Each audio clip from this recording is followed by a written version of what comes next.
In the early 13th century, doctors, who were also called physicians, were held in high regard by townfolks and citizens. Their aid turned out to be very important during the breakout of the Black Death, as well as for other forms of illnesses. As a consequence, these individuals began to gain more and more status and wealth. But at the same time, rumors started to spread among folks. In their opinion, people such as doctors could not dedicate enough time to God, and thus they might have been atheists.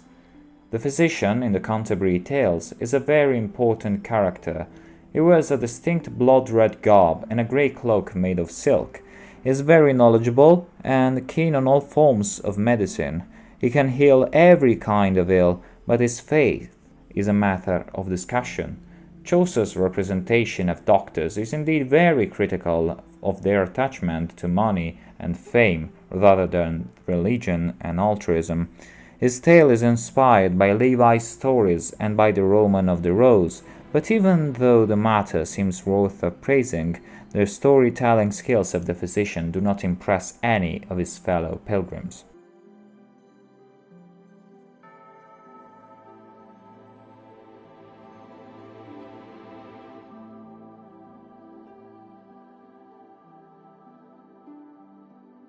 In the age of ancient Rome, there was a beautiful and fair maid by the name of Virginia. She was a creation of nature herself, and thus nature, as well as God, was fond of her. She was not only gorgeous at sight, but also well-mannered and pure, at the point that she avoided gatherings and feasts in order to keep herself away from temptations. The charter embodies the finest aspects of Roman culture. Hence, her description is accompanied by famous quotes from classical authors. When nature refers to her, she compares her to the works of Roman sculptors and painters. The father of the lady went by the name of Verginus. He was once a valiant and strong warrior, but then he retired to live peacefully with his daughter.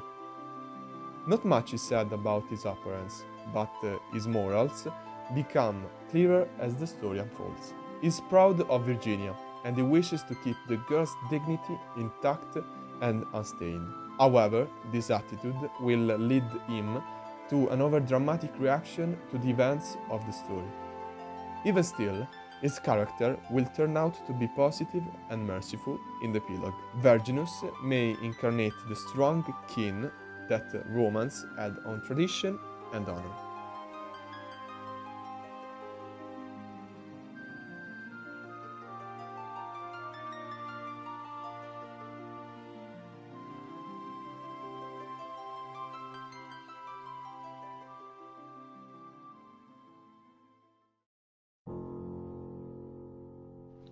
The third and last chapter of the tale is Appius, an evil judge who wants to make Virginia all for himself. His plan is to kidnap her after having her sentenced to slavery. After Virginia realizes what her destiny will be from that point onwards, she asks her father for help. Caught by a strong desperation, the father decides to take his daughter's life off, so that she wouldn't live in grief and despair at the mercy of an evil judge.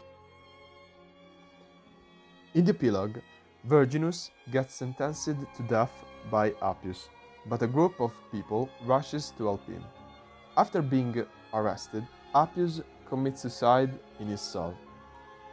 The physician concludes his tale by saying that its tragic events were all the result of sinful lust.